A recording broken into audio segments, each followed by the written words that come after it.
Welcome, fellow wizards, to the Indie Game Lunch Hour. Today we're talking with Graham Smith about moving from the desk job to the dream job.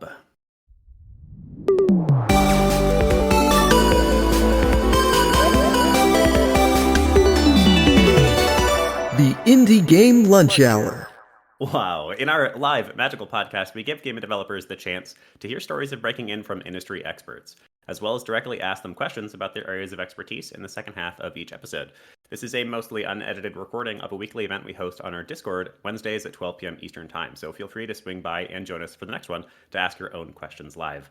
As always, I'm your host, Willem Delventhal, headmaster of IGA and the Wizard of Joy, and joining me today is Graham Smith. Graham is the studio director at, oh no, I forgot the name. Graham, remind me the name of the company? It's Enigmas Games. Thank you, at Enigmas Games. And also worked on the infamous indie game title Polybridge 3, which is a beloved sort of crafting game. If you haven't tried it out, sort of like engineering game. It's a really cool indie title. Today we're going to be talking about dream job, desk job to dream job. We're going to be talking about transitioning from, work, staple work, into something that you dream of. Graham recently started his own studio, Enigmas Games, and has been working on his own title for quite some time, and I'm sure we'll talk about that for a bit. Graham, welcome to the show. What are you having for lunch today? Hi. Chili. Nice. Awesome. What kind of chili? It's kind of a dark red kind of chili. Saltines and some cheddar and sour cream. Nice. Good. I made it homemade. So this immediately brings me back. My first, perhaps not my first, but my first employed job, I guess, was at a Wendy's. I don't miss those days. And part of my responsibility was chopping up the meat that nobody ate and then putting it in the chili every night. I used to like chilies, I used to like Wendy's chili, and honestly, then I just started making my own. Nice, that's good. Honestly, it's not that bad. I kind of expected to discover all kinds of horrible fast food secrets, but it wasn't that bad. That was probably the worst one.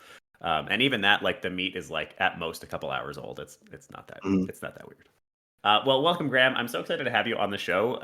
Polybridge is, a beloved indie title and is one of those indie hits that is achievable for a small team, which is what we're always looking for in this space as indie game developers.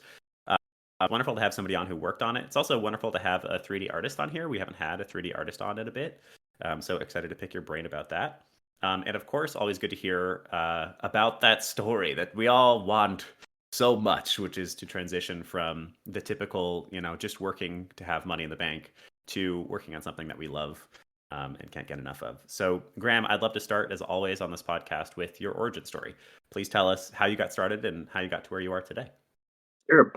So, back in 2012, I was going to Wake Tech Community College here in North Carolina, and I started networking kind of midway through when I started kind of building my skills as a 3D artist. When I started going to college, I didn't really know entirely what I wanted to do. I knew that I wanted to do game dev because I had been working on Team Fortress 2 maps and stuff like that.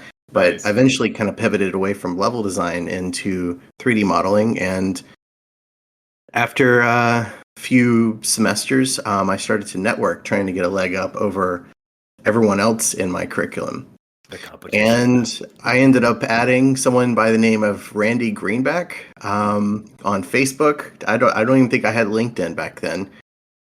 And he was the creative director of Insomniac Games, who makes the Ratchet and Clank games, and I think Spyro as well, and a few other cool titles. And he was the then creative director. I think he's since moved on. And I kind of just was working small jobs. I think I did deliveries for Domino's, and I worked at a gas station overnight. And so after kind of networking, he finally gave me a role as a very junior artist, and I worked on some art assets for a game called Scrap Squad by Relevant Games, or Hazard Games. It was like the publisher and the developers. I was definitely thrown right into the fire. You're going from a school setting, working on art. You have the assets and stuff for levels you might work on with teams, thrown into an actual small like 3 to 4 man studio, and I was thrown right into the fire. I remember the art director was very brutal. I remember having a heart to heart with him, and he just kind of grilled me like where I want to be in life, and um, I did not even know how to texture back then. I think he did all the texturing. I was just the junior that was brought on, and um, yeah, it went okay. After that, eventually, I did some like very small QA QC roles, quality control, quality assurance.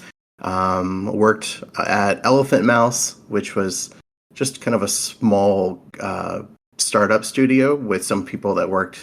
I think some of them work at Epic now, but we worked on a game called the Godfather Slots, and that was a long, long, long time ago. So I did some quality assurance and stuff on that. Eventually, I got into working at Epic for a short bit. I was brought on right when they were phasing out the Unreal Editor, I think is what they called it back then, or Unreal Development Kit, and they started formally calling it the UE4, Unreal Editor 4. Back then, I was brought on to work on some assets. They were trying to populate their store. And they were reaching out to people from developers and stuff from the Unity Asset Store. They were like reaching out to those developers to see if they would port them over to the Unreal Editor store. And I was a contractor with Volt Workforce Solutions that kind of like Epic outsources with them, and they hire contractors, and I was a contractor. And I worked in office at Epic. And I worked there trying to curate a bunch of art assets. That was more of my expertise on like a kind of a small team of like 10 to 12 people. And it was a fun experience. After that, I worked at Redstorm doing quality control for some level design for what was the game? The Division 2 when it was out. That was like 2014 or 15. Yeah, so I was working in those offices. And then I decided I didn't want to try and climb the corporate ladder from quality assurance, quality control. I wanted to just start going right into art. And it's really hard to kind of move up and get noticed. So I started my own studio called Enigmas Studios. And for a few years, I was doing freelancing for a bunch of different games. I don't know all the games that I've worked on. There's been a lot. Not all of them become actual published games. Some of them are just like you and me working on a game in our spare time, and I get hired to work on art for a commission rate. And around 2019 and 20, I started getting picked up by studios instead of freelancing as much. I was more of a contractor back then, being picked up on teams, and I would kind of work on art, and eventually kind of started working with Dry Cactus. It was a very humble opportunity. I was the lead 3D artist on the team. I think they had kind of a run, kind of a bad run with a 3D artist, and they had to let him go. And I ended up coming in and trying to help them devise different art pipelines, testing it out, trying to test the waters with different ways we could implement like existing art styles, but have them more updated. And eventually, we kind of settled on a stylized hand paintery kind of look, but not like World of Warcraft hand painted. It was much more like kind of paying homage to the existing style, and worked on 5 different environments for it, one of which is not yet in game. And that's where I am. Now I'm working on my own studio after that. That's awesome. I love there's a lot in this story. One of the reasons I love running this podcast is because every time we have somebody come on and we hear another origin story, we hear a lot of the same stuff. And then, of course, we always hear something new. The same stuff that I want to just shout out to everybody listening is networking and constant upskilling as well. The fact that you were able to find that work way at the beginning, just because you happened to meet somebody. Who was that first connection? Remind me who that was. It was Randy Greenback. Yeah, Randy Greenback. And the fact that you managed to build that relationship with them to the degree that they were comfortable giving you some level of work, like that really is, as far as I've heard, one of the most common ways people get started. We've done quite a few number of these episodes, and I've talked to people outside of these episodes as well, and that really truly is one of the most common ways that people get started. I was lucky; I had a brother working in games. I didn't need to meet and make friends. He already knew me and trusted me, and it even showed me how to build games. But that truly is the way that most people get started. They network until they find somebody who's able to give them that first job. So everybody here, make sure you're putting in your networking hours. The other part of your story, though, that I like really love is you gave us this topic for the day where we're supposed to be talking about from desk job to dream job, but I feel like it's like from like minimum wage job to desk job to dream job is your Yeah, actual story. yeah. Which is really cool. You were supporting yourself through community college, working, just whatever you could, dominoes, etc., until you started to get a little bit of work, a little bit of traction, and you managed to transition into a more of a desk job where you're acting more like a contractor, and then you got these more reputable roles, and now finally you're working your own job, and that's just really cool, really exciting story. I would love to hear, but before anything else, I feel like we have to do Polybridge a little bit of justice because it is a game that many people love. What was it like working on that project? Whatever you're comfortable and able to share with us. What were some of your favorite takeaways from working on Polybridge? Hmm. Um, so I worked on 5 different environments. I like that I had a good bit of creative freedom as like the lead on there. Um, but I mean, there was a lot of like going back and forth. It was like I would kind of like pitch an idea, and I had a concept artist slash art director that I worked under, and I would be talking with him and kind of pitching ideas. He would pitch ideas to me, and I guess just like the getting it all out and getting it greenlit. That was good. There's usually when you're working in a studio like that, you're gonna have like someone who works directly above you. Mm-hmm. So you have a certain amount of like creative freedom, but a lot of times your art might be like turned down. You got to go back to the drawing board, and you're on a time crunch. Like there is money being invested into your art, so you have to really fully align to the vision of what that art director wants.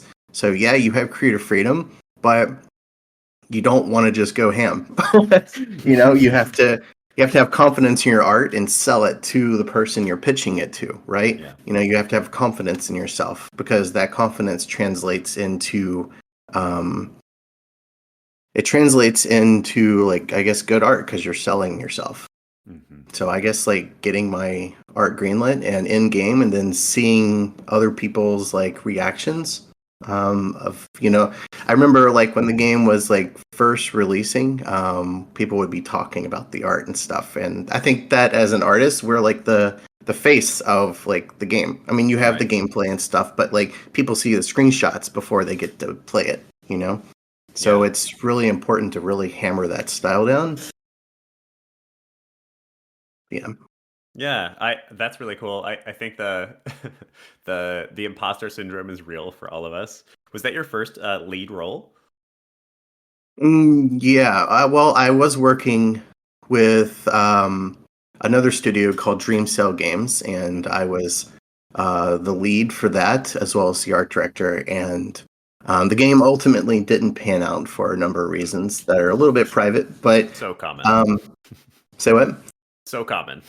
Yeah, yeah. Things just don't work out sometimes. Yeah. But that was a fully hand painted, stylized game, like World of Warcraft kind of The Legend of Zelda Skyward Sword kind of like hand painted. And Wow.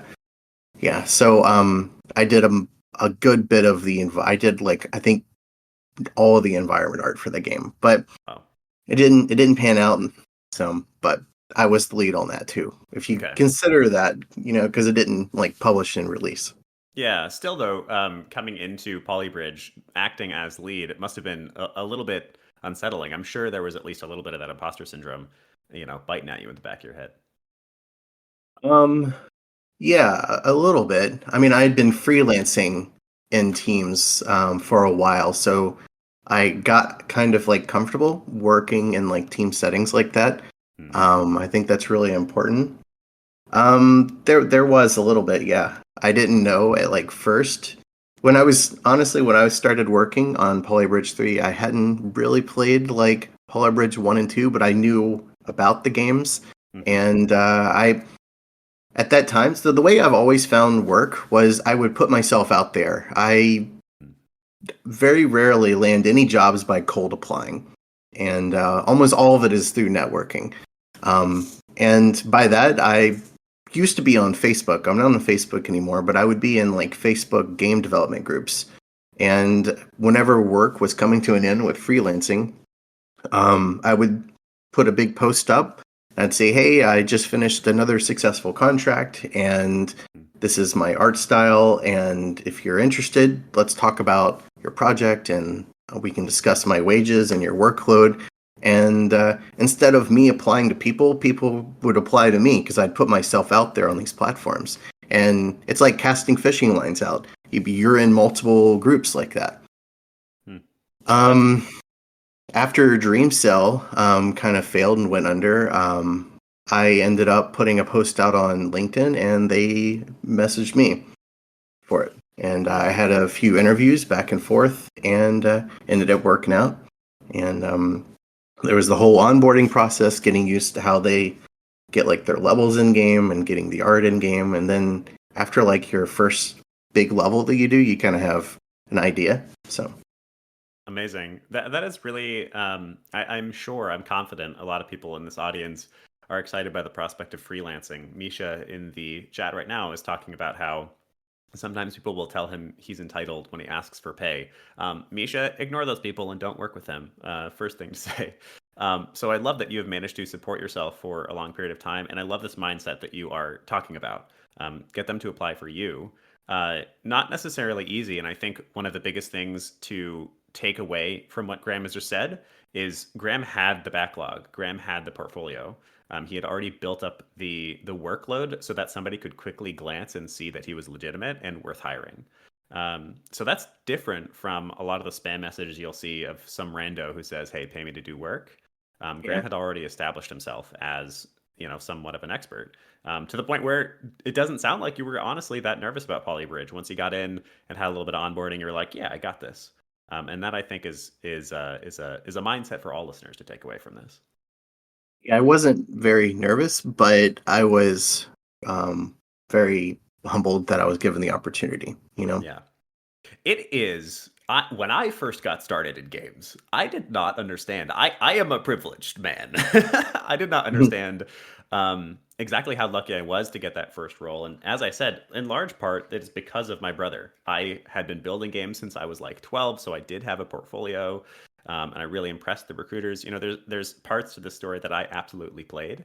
But the fact that I even got introduced was because I had this brother already working in games. And I didn't understand. I sort of had a similar. You talked about how like I hadn't played Polybridge, didn't quite know what it was or to the extent that it was. The first couple of years that I worked at Lumosity, I was like, yes, this is a cool place, love Lumosity, but didn't appreciate that it was a gift to have that first role, and to be paid to do something that I loved. Who could have thought? Let's talk though about the episode topic of the day. So you told us that you would like to talk about moving from a desk job to a dream job. Definitely something that a lot of people care about. So maybe why don't we actually start with an introduction to your studio? So tell us about Enigmas Games and what you're doing there. Yeah. So Enigmas Games is just a small two-man studio right now. I'm self-funding it through the money that I've been kind of squirreling away over the last few years doing freelancing and working with Dry Cactus and Dreamcell and a few other studios. I have been saving for a house, but I had a lot of trouble trying to find more work after Dry Cactus. Unlike any of the years prior, it's just the state of the industry. There's a lot of layoffs going on, and inevitably you're going to be applying against all those other layoffs. So I went like 2 months without any work, and that feels like every day the guillotine's dropping one foot lower until it gets you. And I had to kind of roll with the punch, and I made a calculated decision to start my own studio. So it was Enigma Studios where I was doing freelance art, and I decided to rebrand that to Enigma's Games. Right now, we're working on a 3D co-op Zelda-like, Nice. and I hired. It's just kind of all kind of coming into place right now. I knew I was going to need a programmer, but I was very nervous because I can't pay a lot. But going with my own savings, I'm not a publisher. I'm not like someone that has like a tremendous amount. I have enough for a nice like downsized mortgage, but I'm kind of self-funding it. So I found a programmer my girlfriend works with, and he's fresh out of college. He's not been able to find any work. Certainly in like the state of the industry, it's really hard for like juniors and people fresh out of like college and even Finger mid-level. clicks to that one. Yeah, it's really hard, and he hasn't been able to find any. So she told me that she was kind of talking with him about it while they were working together, and he was very interested in talking to me. So we had this birthday party over at like the ale house out in Cary, North Carolina. It was a birthday party, and I just kind of talked about the game, kind of like just passionately dumped it all on him, talking about the 5 different pillars of our game, and he was very interested. So I was like, all right, well, give me about a week or two. I'm wrapping up the game design for it. So I put about a month or two into writing the game design and getting as much content as I could organized. I think I did the game design document twice. The first version was like a rough draft, and the second version was much more polished and has like images and stuff in it to really help the programmers and other people designing the game with me working on it kind of resonate with them. And then I brought him on board. I invited him. I wanted it to feel a little bit more professional and formal, so I invited him out for coffee. And it was like one day we went to go get coffee, just him and and I talked about the game a little bit more formally rather than just like in passing at a birthday party. Mm-hmm. And I had the documents and stuff ready to hire him with like W-2s and all that kind of stuff. And I've just kind of been working with it ever since. We've got Git set up. He helped me set that up because, God, I do not want to mess with Git. Git, SVN, The and scary oh dark man. bucket of black magic. Oh yeah, he said it just fell really into place. He's great. His name is Jacob Cole, and he's kind of a younger guy, and he's got experience with Photon, which is the backend for like networking with Unity. So that's really good because I needed someone that I would be able to afford. I needed someone who has got experience working with character controllers and getting Photon, which is a big one, up and running. And he kind of just like fell right in my lap. It was like the right person that was willing to work. So That's awesome. Nice. we've been working on the game for about 2 months. I just finished my second devlog video about the game, and we're doing a 6-month development cycle for the game right now. Wow. And I'm hoping that I'll be able to kind of pitch this to publishers. I've got an amount in mind, but I want to kind of keep that private. We got to keep ourselves afloat, and I want to try and recoup money that I've been putting into the project. So That's amazing. There's a lot for people to pull out of this one as well. Starting your own studio is definitely no small undertaking. I have done it myself, and many others that we talked to have done it. And once again, many of the lessons are the same. I'm curious, actually. Quick question: that first hire, is he a contractor or a full-time employee? So he's kind of part-time. He's working 4 days a week at a 3D printing company with my girlfriend, and the other 3 days he's working with me. So Tuesday, Wednesday, Thursday. So he's working right now with me.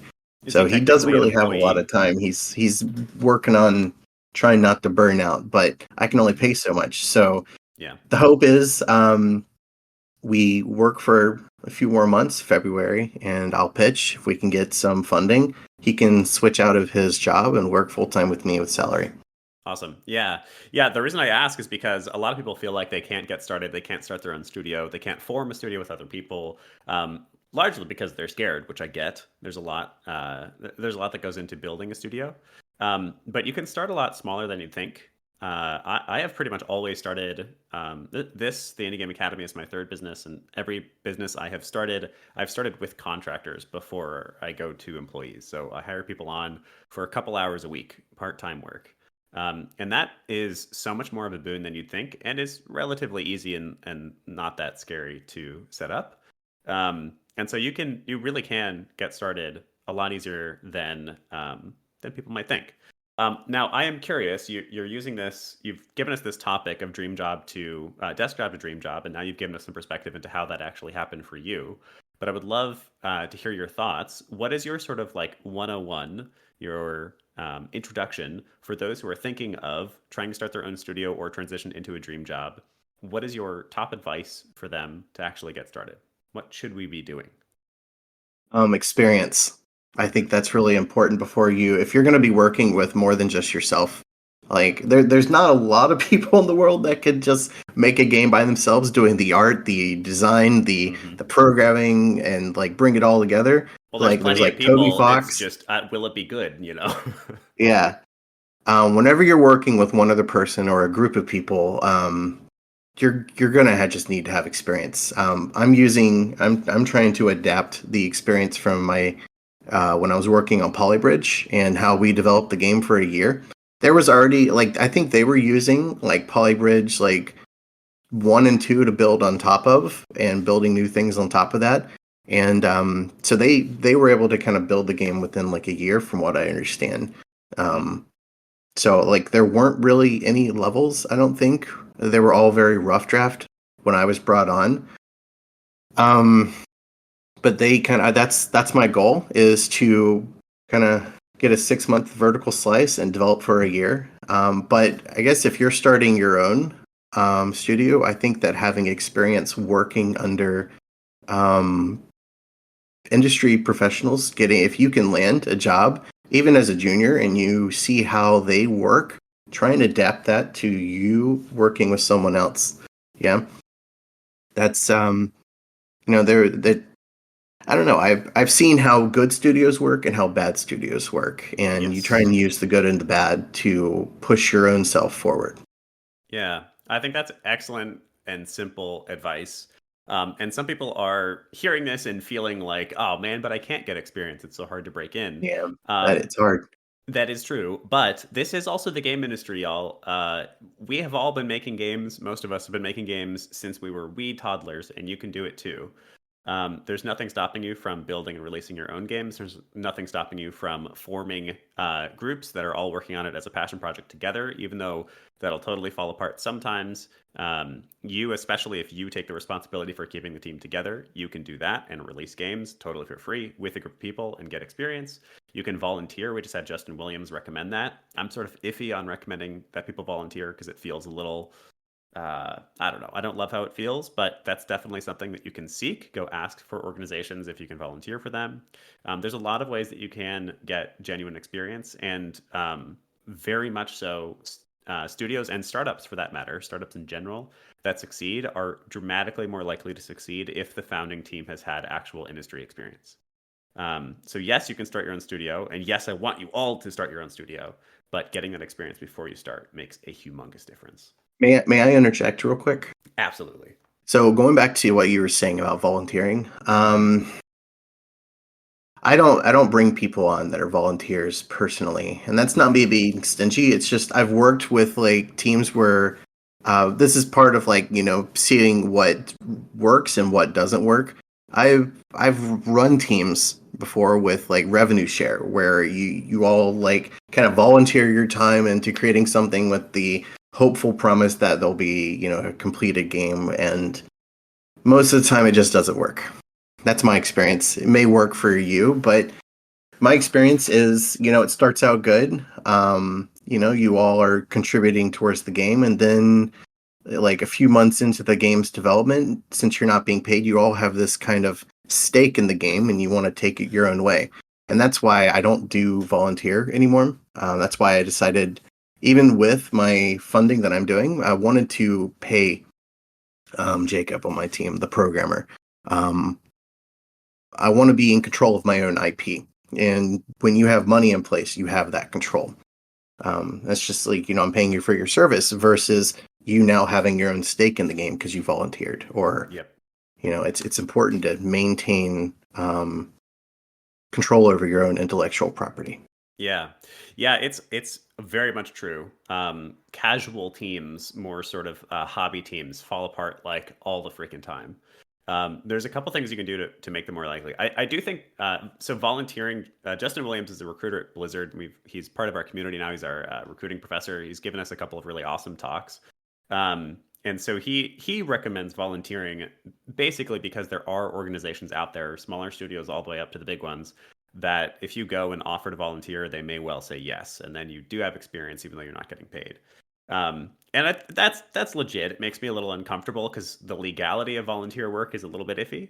Um, but I don't. I do recommend putting together revenue share and similar arrangement teams when that's all you can do. And there are tips to help keep those teams together. So Rick in the chat, for instance, just said you need a dedicated core team, and then the more casual supporters are sort of off on the sides, and if they disappear, the team can continue. Yeah. I also think a huge part of what will make a team stay together is, like I just said, but I want to impress upon everybody, if you take the responsibility to keep it together. Don't expect anybody else to do it. Hopefully they do, but you just can't. So if you basically act as the project manager and you go, hey, you said you were going to get this done. What happened with that? There's also this you should talk to, I say this all the time because I think it's important to say, you should talk to a lawyer. It's good to talk to lawyers, make sure everything is legal and kosher. But you can also write in some like arrangements to try to help people. Something we do at the Indie Game Academy is if you don't contribute at least 3 hours to your game every week, if you fail to do that 3 weeks in a row, you actually lose your stake in the game. So that's the kind of thing you can put in to at least protect against like the worst offenders. But of course, it's not going to protect against everybody. Anyway, It's hard to find the right people for your team. Even yeah. if you're paying them. Playbridge 3 is, I guess, an example of that. Like I've mentioned about the other 3D artists, I don't know really much about him. I'm not going to name drop. I know his name. I'm not going to name drop. But it's really not my place, I guess, to say. But you can hire people that are bad fits for your team, and it's just, I guess, it's really important to bring a level of work ethic and integrity with you when you begin working. And yeah, I love that. Yeah. Integrity and work ethic is huge. The other thing is that this is another value you get from game jams. You'll slowly discover those people that you work well with, and then you don't need to be as worried about them disappearing. So if you do a couple of game jams and there's like this one programmer that's just always awesome, get that dude. Don't just get some rando from the internet. And you'll slowly collect those people, and then eventually those may even be your co-founders. So it is now time, though. I've taken enough of your time, Graham, to get to community questions. I've just called Christy up on stage to ask our first okay, question. yeah. Christy, go on ahead. Hi, Graham. Thank you so much for taking the time to share like your experience with us and everything. So I really liked this idea of self-promotion that you brought up and having people sort of apply to you instead of cold applying. I was wondering if you had any specific or key networking or self-promotion advice for someone who has some work but not a large body of work yet to show off. Is there anything specific that I can do to better position myself for self-promotion or to have people want to apply to me?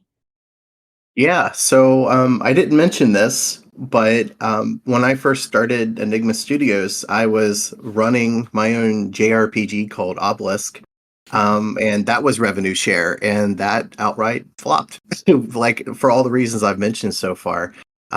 The artists on my team, we ended up, I didn't know how to texture my own work back then, so I had another texture artist working alongside me while I modeled. We ended up pivoting from like a game studio to doing assets for the Unity Asset Store.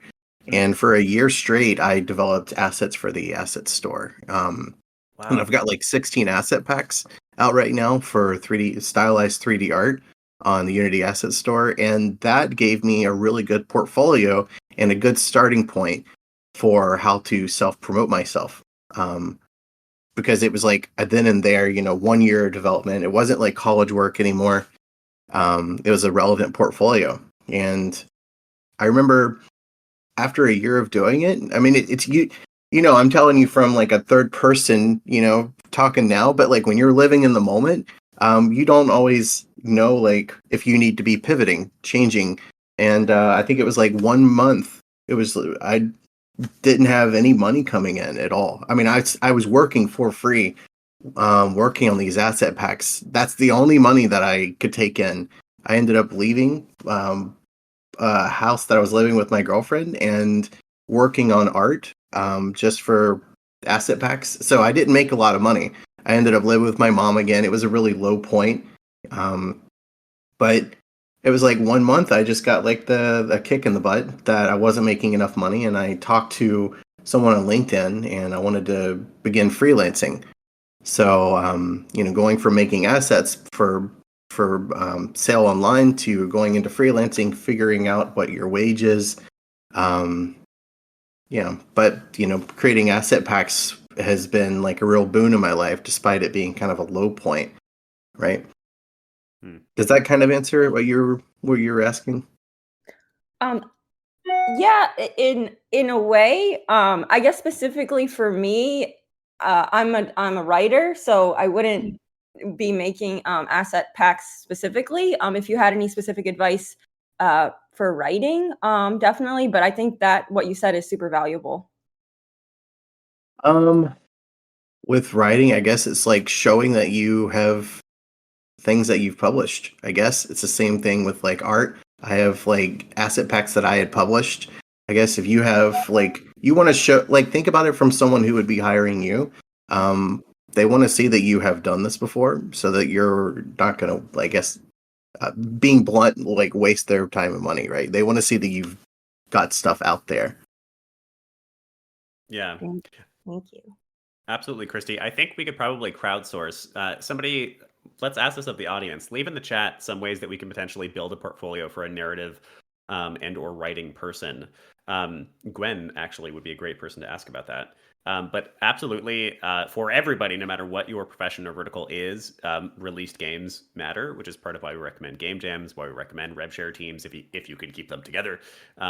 For writing specifically, Christy, I think you could probably look at job postings. This is once again true for basically everybody.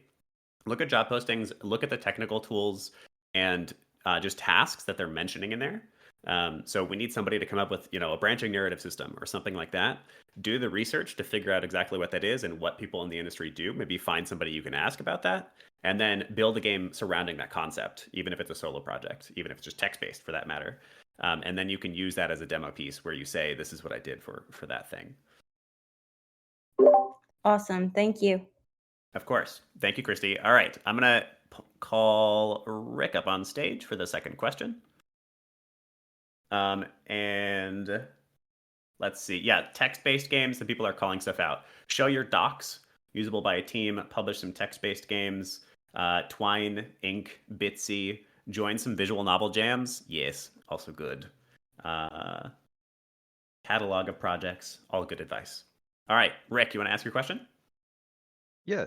So Graham, you've said that you make stylized art and you develop art style for specific games. I'm curious if you implement all of your own stylized art, or do you develop team-oriented standards that allow other people on the team to replicate the style you've created? So when I worked on Polybridge 3, I came up with an art pipeline. I think that's kind of like what you're talking about, like an art pipeline. And I showed the other artists that were being brought on the team or that were on the team, because I was the lead 3D artist.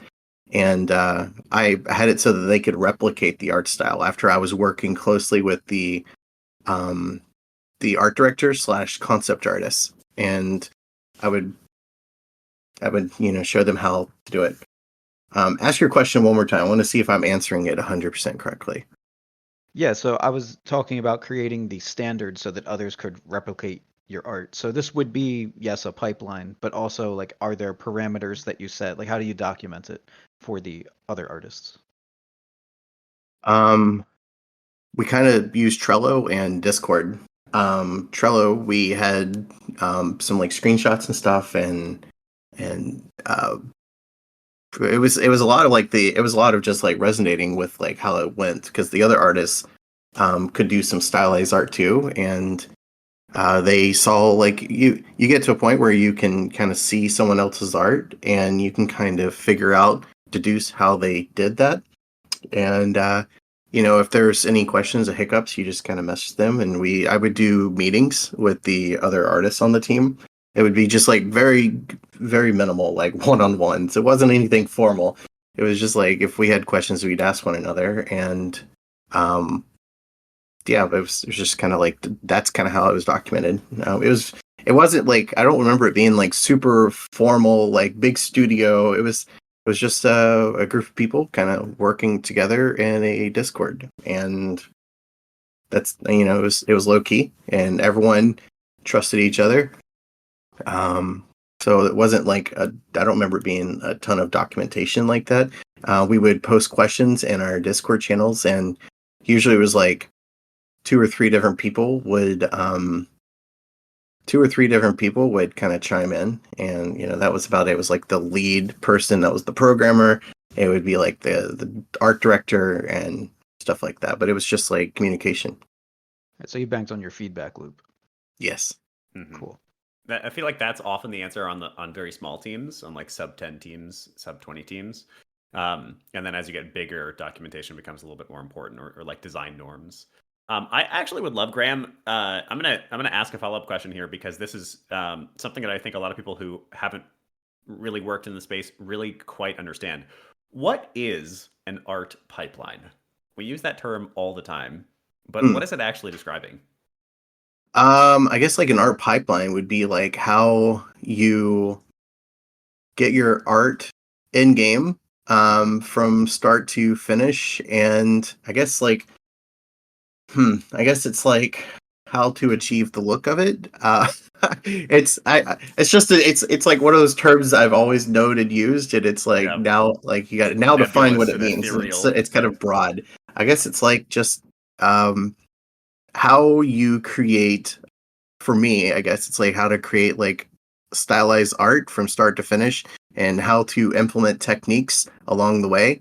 As an example, in my game, I have a character named Ravi. That's the main character's name, and she has, or he or she, you can change the hair and stuff eventually, but you'll the hair itself though has jiggle physics in it, and it's kind of like understanding from start to finish of like when you do certain things. And I guess that's kind of like your pipeline. It's like going down the pipe, right? You start with your basic character. Excuse me. You start with your basic character, and you have to know where to put your edge loops for like where your bending and the knees and stuff are going to go. And at the same time, you have to kind of have a mindset of like in Unity or Unreal or Godot or whatever you're using, what is going to be a different material. Like for me, the character shirts are going to be changing, and that's part of my pipeline. Because if I get too far into working on this character, it's going to be detriment. It's going to be really hard to go back and change things, especially since I had hired outsourced for a animator to come in, and they use Maya, and I use 3ds Max, and they are not friendly. It's like Mac and PC. But so I had devised a pipeline for my character from like what I want to be happening. This is like the design phase. It's really important to design rather than jumping right into it, because you'll end up shooting yourself in the foot. So I hope that kind of answers like the pipeline, what an art pipeline is. It's just Yeah. like the design, I guess, behind how you want to accomplish what it is you're doing. And a Yep. lot of the time it's a blend of your softwares, your modeling software from my perspective, and using Unity and knowing what systems in Unity are going to be hooking up to your, I guess in my standards, like the character, the hair and stuff. I have jiggle physics on the hair, and I have the shirts change colors because I've got a co-op game, and the shirts are going to be different colors to represent who is player 2, player 3, player 4. And that's it's understanding the different steps. That's kind of your art pipeline. Yeah. Yeah, as far as I understand it, Color Optimist in the chat actually says the tools used to create the art and how that art is implemented into the game. And I think for the most part, that's about right.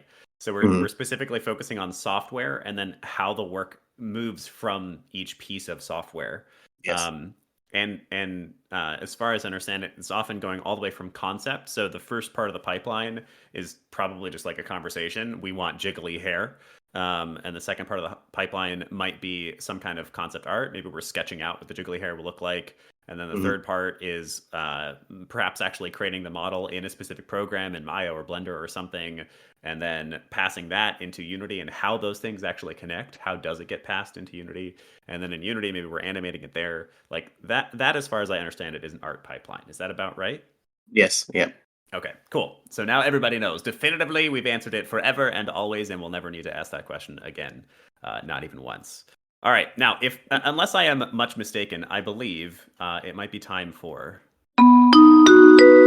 Oh, wow. Time for the question of the day, where we reiterate one of the most important points we learned to help us remember and also for fun. So please, in the chat, leave me the answer to this question. If you're listening, speak it out loud for us. What is the one thing that Graham recommends you do above all else in order to move towards that dream job? Potentially start your own studio. Networking and constant upskilling. That is almost right. We're talking about the dream job part, though. Starting your own studio specifically. What is the one thing Graham recommends you do? Practice. I'm going to give it to Drake Dude. Yes, experience is specifically what Graham said. Build yourself experience, build yourself a portfolio. Graham found this and built this portfolio in a number of different ways. So number one, he got some work early on via networking, yes. Then later, he was actually working on assets, which is really interesting and something that I think artists, possibly programmers, could do. And releasing those actual professional assets, really good idea for building a portfolio.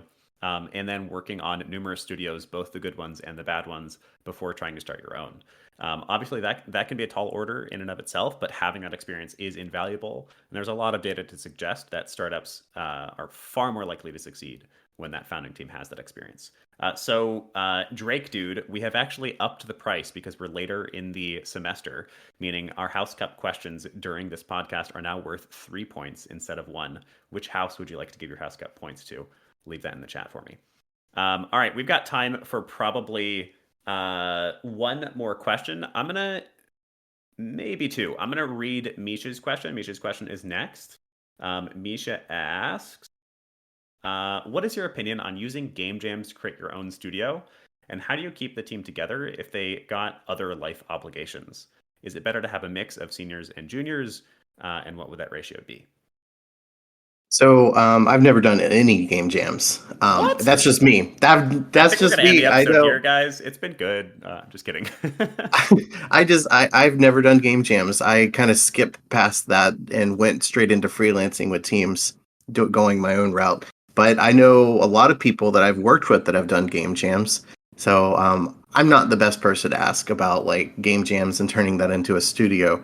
The other part of your question, I think, was like working with juniors and seniors. What was that part? What's the appropriate mix when you do have a team of juniors and seniors?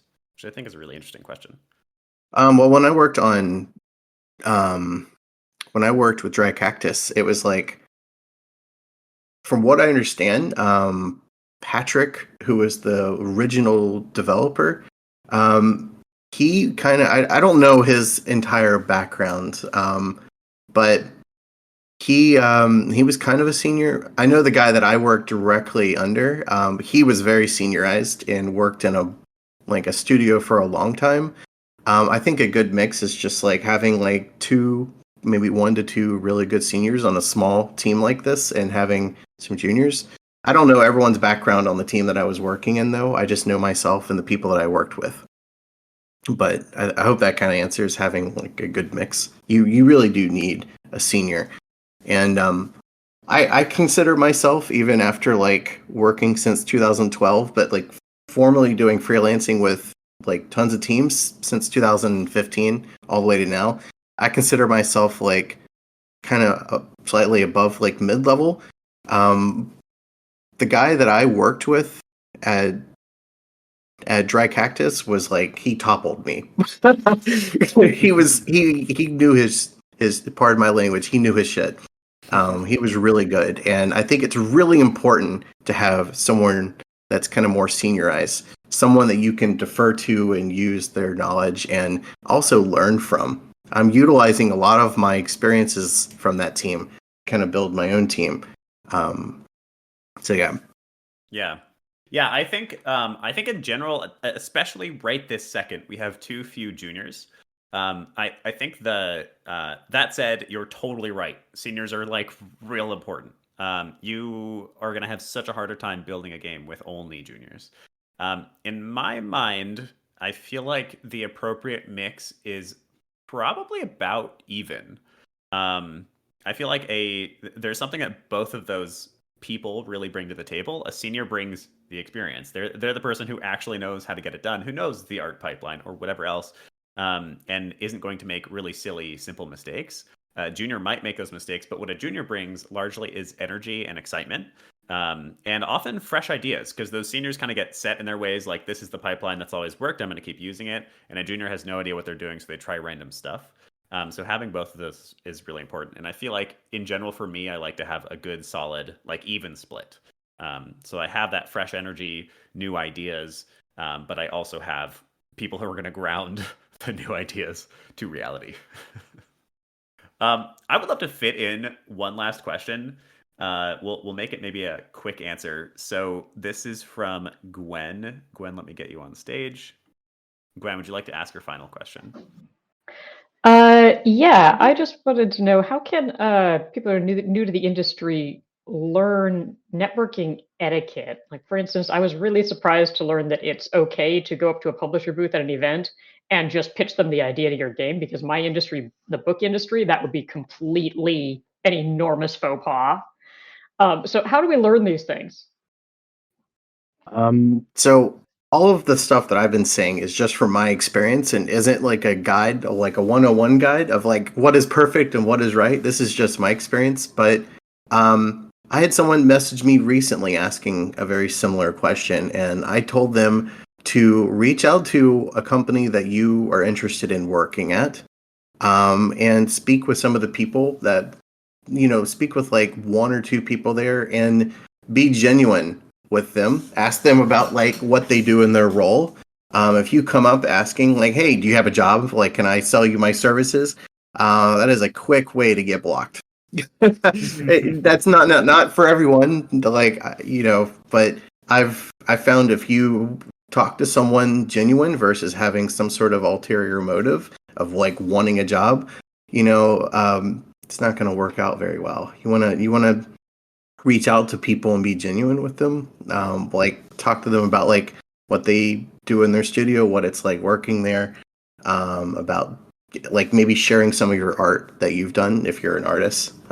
This is what basically I did when I reached out to Randy, and he ended up introducing me to one of the other artists that was kind of still junior himself working at Insomniac, and him and I became friends, and we ended up opening up, or he ended up hiring me later to work on Dream Cell games, which ultimately didn't go well, but you just be genuine and talk, I guess. Don't have an ulterior motive for work. Yeah, I think think about it like it's almost a romantic relationship. Like you wouldn't go in for the kiss the minute you meet the person, right? And I think like it even holds you back if all you're thinking about the whole time is like, oh, when am I going to go in for that kiss? Like think about building that relationship first. You wouldn't ever do that. You would instead like find out if this person is even somebody you feel like talking to. Like that's the first step. Not everybody is the perfect person to network with, especially for you. We're all different people, and I think just like having a good chat is really the best advice. And I know that's not necessarily easy for everybody, but just start. Just see what happens. Just say hi and ask them about what they do. All right. I think we are definitely at the end of the episode now. We're officially on the hour. Gabby says, I would like to see a Tinder style app for professional networking. I think that's literally a thing. I think I even used it. I don't remember the name. Somebody look it up for us. So we're definitely at the end of the episode. Graham, before we say goodbye, the one thing we ask for from every episode is a piece of homework. So what is a piece of homework you can give the audience that'll help them practice some of what we talked here today? I guess like just understand that there will be failures along the way, and you will rub people the wrong way, but you learn from those, and you pick yourself up from it, and I guess just like try and get a that's a hard question to answer. um, I mean, I just networking, I guess, is the most important. I feel like we could have, I would love to give them an actual assignment. So I feel like there's two ways we could maybe go with this. Either we do some kind of networking homework, or we do some kind of like failure homework. Um, which of those two do you think we should aim for? Probably networking because failure kind of Okay. sucks. All right. So what's a task we can give them then to practice networking? Well, let's say you're an artist, because that's my perspective. Reach out to like an art director at a studio that you would be interested in, and like on LinkedIn, and just kind of send a message saying, "Hey, um, I am. I've always been very interested in the studio. I was wondering if maybe I could share some art with you. Don't come off acting like you want a job. Just be like, hey, I'm a junior. Could you give me some feedback since you're an art director at a studio I would love to work at one day? Be humble and be honest and genuine.